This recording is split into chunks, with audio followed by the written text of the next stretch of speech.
Hey guys, welcome to another Doctor Who The Miniatures game video. Today I'm opening the Doctor Who 12th Doctor and Companions expansion set, and if you have not seen it already, please do go back and watch my 10th Doctor and Companions opening video. You might be thinking to yourself, why is he doing a 12th Doctor and a 10th Doctor? Where's 11? That doesn't make any sense. Why isn't he doing Matt Smith?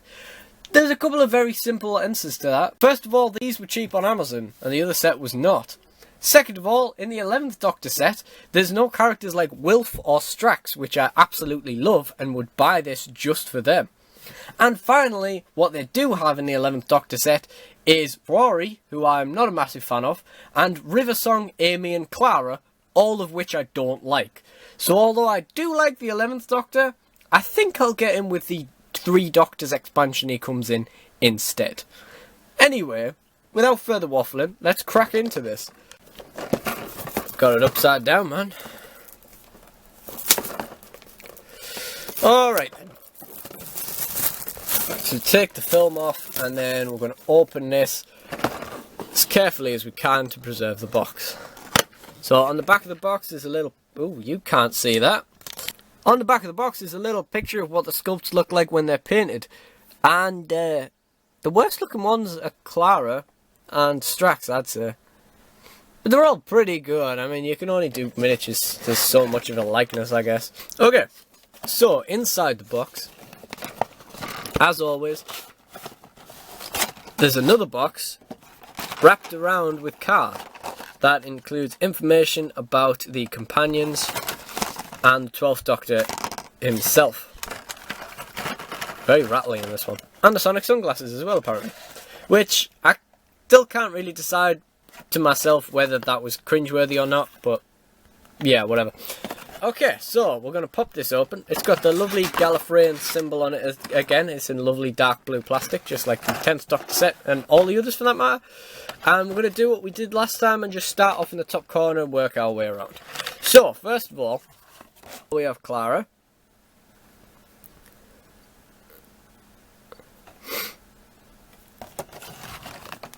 Then we have the 12th Doctor donning his sunglasses and also carrying what is meant to be a guitar that's like hanging down, but it's just, there's just a string of metal just sticking off his guitar. You might want to take that back to the shop, mates. Take that into the guitar centre, like, probably want something doing about that. His electric guitar is another thing that I couldn't really decide whether it was cringeworthy or not, but yeah. Capaldi was a pretty good Doctor at the end of the day, I think. He was just given bad writers. Next we have, is this Vastra yet? Madame Vastra. Who looks pretty damn good, to be honest. That's a pretty nice sculpt. That's probably one of my favourite sculpts so far. Even in spite of the fact that on her heels, the heel is just sticking out. What is this? Is that a blade sticking out of a heel? Wow. Okay. Next up, we're going to do Jenny, who has also got a bit of metal sticking off her. Has got a big bit dripping off her sword. That's interesting. Right. And finally, the greatest Doctor Who character of modern times, and probably the second greatest character after Wilf, possibly rivals Wilf. Possibly. Strax, the Sontaran. Wonderful character. One of the best bits, his head is so smooth. One of the best bits of writing in Doctor Who in the Moffat era, definitely. Although I'd still love to know where he came from, because, unless I'm mistaken, Vastra, Jenny and Strax are just sort of introduced as his mates, and it's never said where they came from. And finally, we have the little plastic bases in a little plastic bagging. Now, what you may have noticed is that, unlike in the last opening video, if you watched it, you won't have noticed it if you didn't watch it. But what you may have noticed is that in that set, when we opened the box, there were no cards in it. And that is because some of these sets were made without cards. And any of the cards that are missing, apart from the ones that still hadn't been done by this point, are included... Oh god, this won't go back in. Well done. Are included in the base game. So let's get the cards out now. Now, again, just like the 10th Doctor set, there seems to be less cards specifically for this set, but you do get a lot of generic cards and that sort of thing in the base game anyway, so it kind of doesn't really matter. There doesn't seem to be any unique adventure cards for each character like there is in the 10th Doctor set, but I digress. So first of all, we have the Doctor, who is only different to Tennant in the way that he doesn't have any melee dice. I believe that is the only difference. And rather than starting off with a sonic screwdriver, he starts off with a sonic device. The sonic device is not really as good as a sonic screwdriver because there is no melee option. Okay? But it's got 6 range, it attacks with 4 shooting dice, but it can only shock. Next we've got Clara Oswald, who doesn't appear to have any card come with her at all.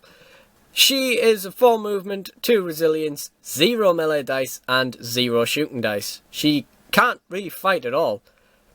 I guess that's probably because, I don't know, maybe she's too busy, like, yelling at the Doctor and sort of crying and breathing really heavily at the same time. Anyway, she comes with a Fate token like all her companions. She has Unique, Hold Back, Wounds 2, Sneaky, Maverick, and Bodyguard. And the good thing about all that stuff is in the cards you get in the base game, it actually explains what they do on the back of the card rather than making you consult the Codex, despite the fact that the Codex comes in the game. Okay, so Unique is obvious, you can only have one of her. Hold Back, she may move up to 2 inches in any direction instead of engaging. Wounds 2, when she would be shocked or exterminated, she gets a wound instead of applying the result, to a maximum of 2, because that's the number next to it. Sneaky, a character with this special trait may always claim cover, even if in the open, which is pretty good, because that means people shooting at her get -1 dice, and with a 2 resilience, she's probably going to want that. Maverick, this character can expend a Fate marker to get a Fate token. Come on, stop changing your words. This character can expend a Fate marker to make a second move in either the movement or the shooting subphase, which is a pretty good ability if she was really doing anything. Any hits scored against the Doctor within 1 inch may be allocated to Clara. But what does she do? She just... Okay, so she's slightly harder to hit, but she's very easy to hit anyway. I guess it's a pretty good bodyguard with wounds too. I guess pretty good, but she can only bodyguard the Doctor, so I guess, yeah, she's a good bodyguard for the Doctor. She can move a few times, but you probably want to use the Fate tokens for more important activities. I don't know, she's about as rubbish in this as she is as a companion. Don't at me. Next up we got Jenny Flint. This is a bit of a better one. She has got 6 movement, 3 resilience, 2 melee dice, and 0 shooting dice. She also has Unique, Hold Back, Wounds 1, and Bodyguard for the Doctor and companions. See, Clara, that's how you be nice, twat.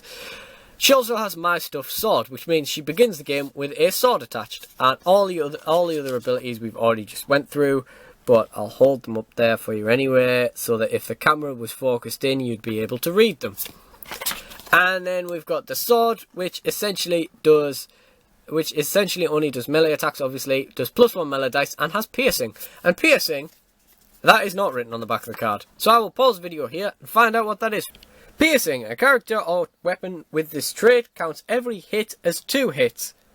So that's pretty nifty. Now, one well-known issue with this game, this set, the base set, everything, and it is well known and acknowledged by the creators, is that there's only one sword, but Jenny and Vastra can both not only use it, but probably want it.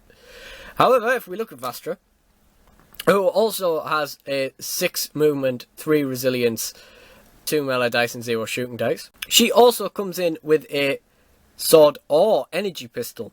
So, as far as I see, the easy solution is to give her an energy pistol and give Jenny the sword. But whatever.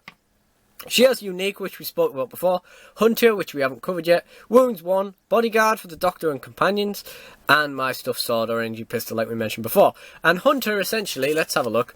A miniature with this trait can make an engagement movement up to its movement instead of the usual 2 inches. Now, to engage in melee, all characters have an inherent 2 inches they can move to do so.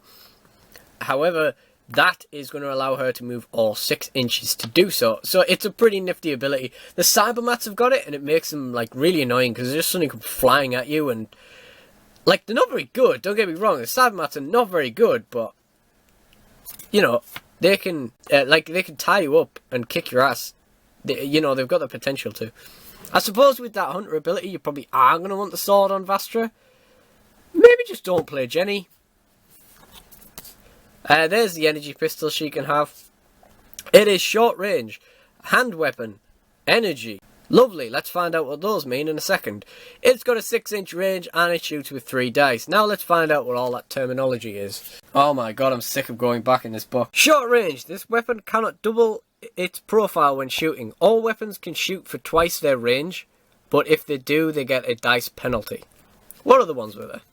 Hand weapon and energy, right, we're going to have to go in there. Energy, energy, energy. Don't show up to my show if you got no... A weapon or character with this trait counts surges as hits when shooting or fighting in melee.